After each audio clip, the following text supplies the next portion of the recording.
여러분 안녕하십니까? 헬로티비 뉴스입니다.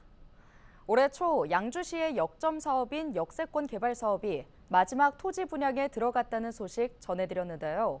최근 입찰 기한이 지났는데 단 2건만 분양된 것으로 확인됐습니다.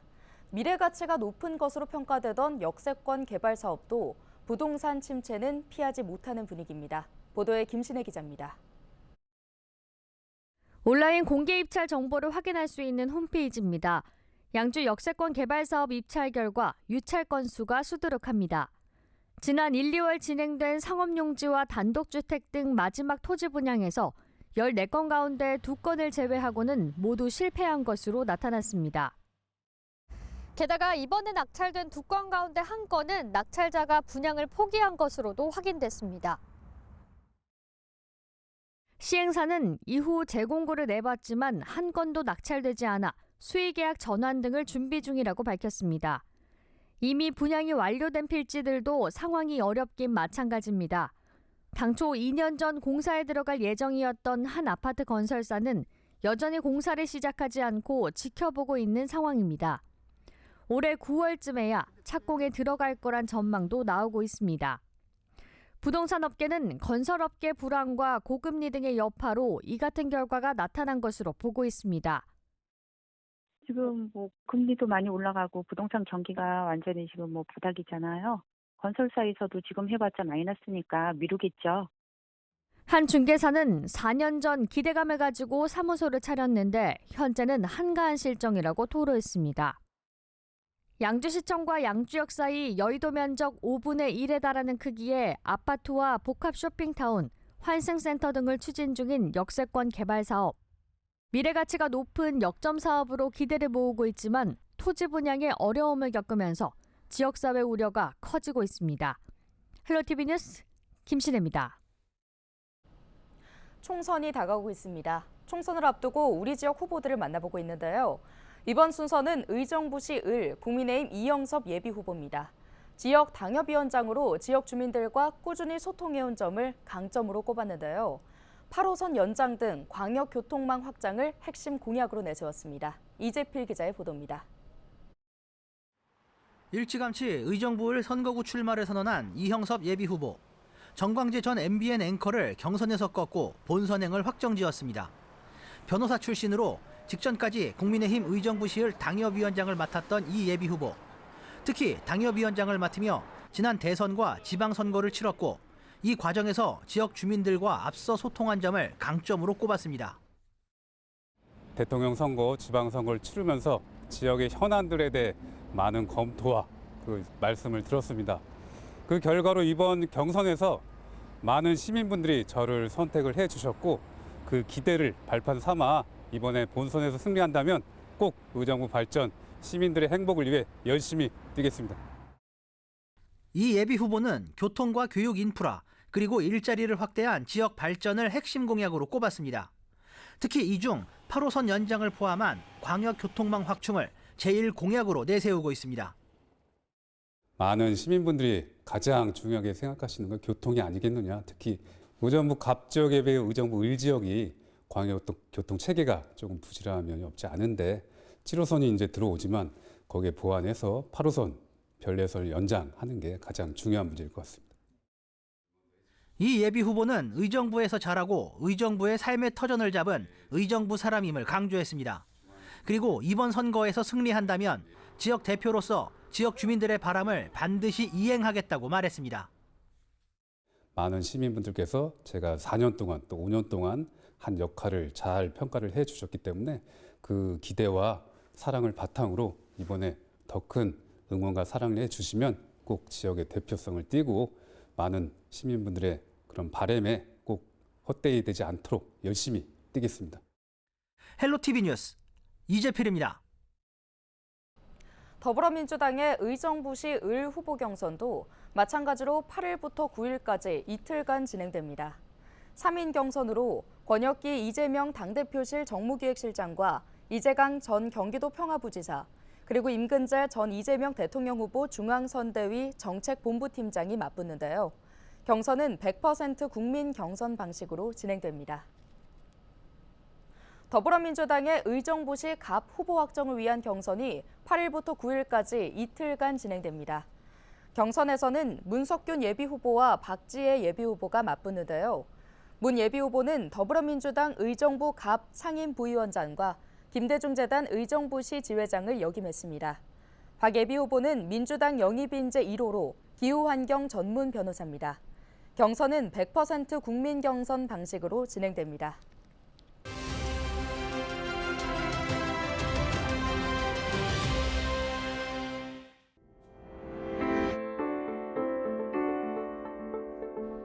저출생 요인 중 하나로 육아 비용이 꼽히죠.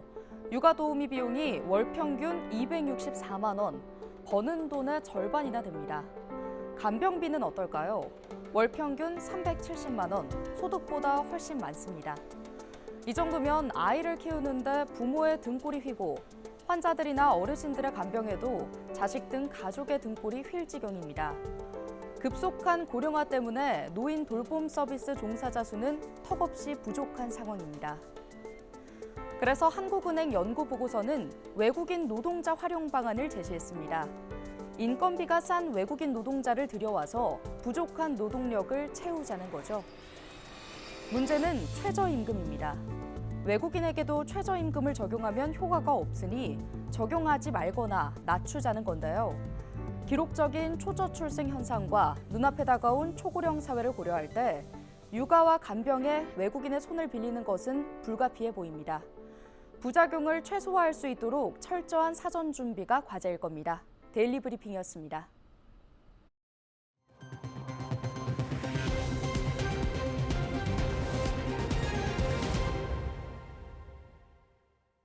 양주시가 교육부에서 공모한 교육발전특구 시범지역에 선정됐습니다.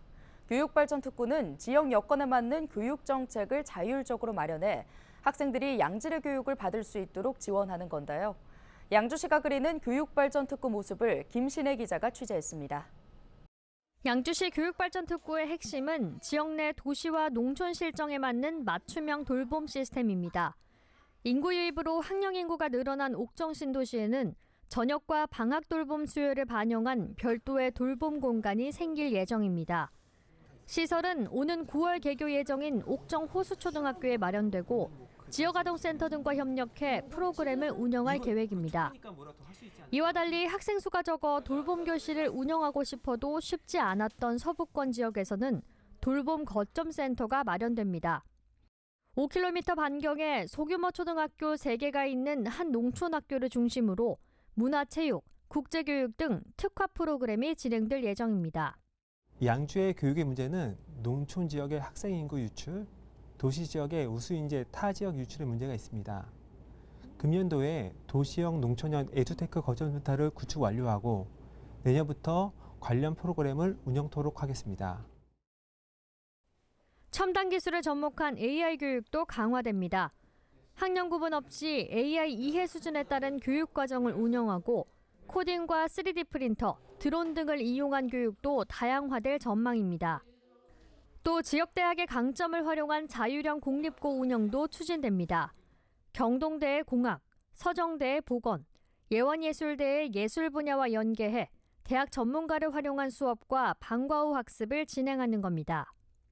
이외에도 양주시는 양주형 유보통합 바우처 개발과 자매도시와 연계한 글로벌 교육과정 등도 준비하고 있습니다. 교육발전 특구가 지정되었다고 교육발전이 저절로 되지 않습니다. 특구 지정은 교육발전의 토대가 만들어졌다는 데 의미가 있습니다. 교육부 공모사업 선정, 각종 교육 특례 발굴로 교육발전을 만들어 가겠습니다.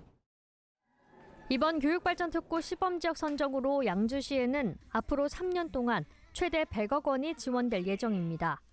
헬로티비 뉴스 김신혜입니다. 의정부 도시공사가 출범했습니다. 지역 대규모 개발 사업의 적극적인 추진을 위해 설립되는데요. 특히 반환 미군기지 개발 사업을 역점적으로 추진한다는 방침입니다. 이재필 기자의 보도입니다. 의정부 도시공사가 시민들에게 첫 선을 보였습니다. 기존 의정부 시설관리공단에서 조직을 변경해 새롭게 출발한 겁니다. 의정부시는 관내 대규모 개발 사업의 전문적인 추진을 위해 도시공사를 설립했습니다. 특히 도시공사를 통해 개발 사업을 추진하면 그 이익을 고스란히 지역을 위해 재투자할 수 있다는 장점이 있습니다. 공공시설 건립과 기반시설 설치 등 우리 지역의 재투자가 이루어지도록 하겠습니다. 시민들에게 더 나은 도시 환경과 서비스를 제공하도록 최선의 노력을 다하도록 하겠습니다. 의정부시는 자체 개발 사업 발굴로 기업 유치를 위한 인프라를 조성하는 한편 양질의 일자리를 창출할 수 있을 것으로 기대했습니다. 특히 의정부 도시공사는 캠프카일 등 반환 미군 공여지 개발 사업을 역점 추진할 방침입니다. 미군이 떠난 공여지, 한국 군부대가 떠난 땅, 그리고 여가지의 그린벨트를 활용한 여러 개발 사업들을 우리 시의 장기적인 비전에 맞춰서 해야 되는 일들을 우리의 과제입니다. 그 과제를 저는 도시공사가 앞장서서 잘 수행할 수 있으리라고 생각합니다. 공식 출범한 의정부 도시공사가 지역 균형 발전이라는 중요한 과제를 성공적으로 풀 수 있을지 관심이 집중됩니다. 헬로티비 뉴스 이재필입니다. 양주시의회가 국토교통부 대도시권 광역교통위원회를 방문해 7호선 도봉산 옥정 노선의 적기 준공을 건의했습니다. 윤창철 양주시의회 의장과 정현호 양주시의원은 김수상 대광이 상임위원을 만나 도봉산 옥정 노선의 원활한 개통과 운영을 위해 대광이가 적극 나서줄 것을 요청했는데요. 특히 서울교통공사와 의정부시 간 장암역 관리 운영 주체에 대한 이견이 조율되지 않는다면 개통 지연은 불보듯 뻔하다고 강조했습니다. 한편 7호선 도봉산 옥정 연장선은 당초 2025년 개통을 목표로 했지만 사업 지연으로 2026년 말 개통될 것으로 예상됩니다.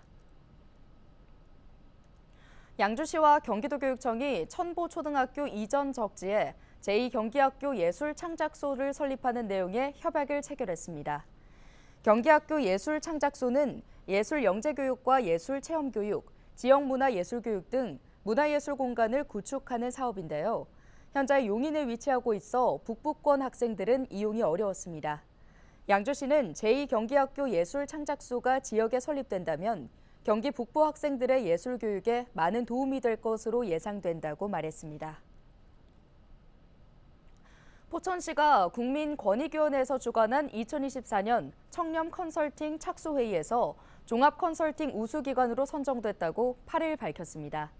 시는 회의에서 청렴도시 비전 선포식과 청렴 부스 운영 등 지난해 실행한 청렴 시책을 발표했는데요.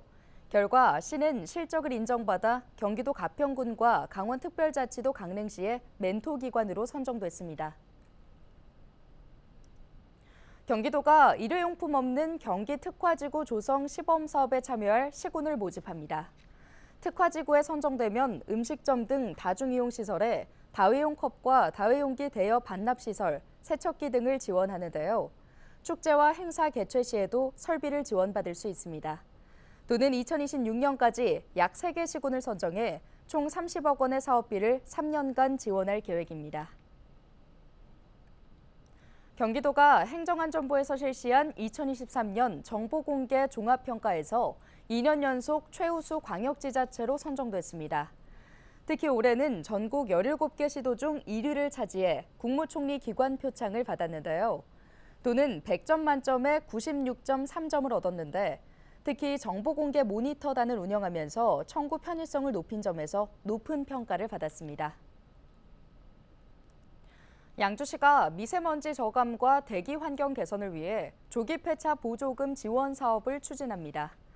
지원 대상은 양주시에 등록된 배출가스 4, 5등급 경유 자동차와 2009년 8월 31일 이전 배출 허용 기준을 적용해 만든 도로용 3종 건설기계, 2004년 12월 31일 이전 배출 허용 기준에 맞게 제작된 지게차와 굴착기입니다. 조기 폐차 보조금은 보험개발원에서 산정한 차량 기준가액에 지원율을 적용해 지급하는데요. 자세한 내용은 양주시 홈페이지를 참고하면 됩니다. 오늘 준비한 소식은 여기까지입니다. 함께해 주신 여러분 고맙습니다.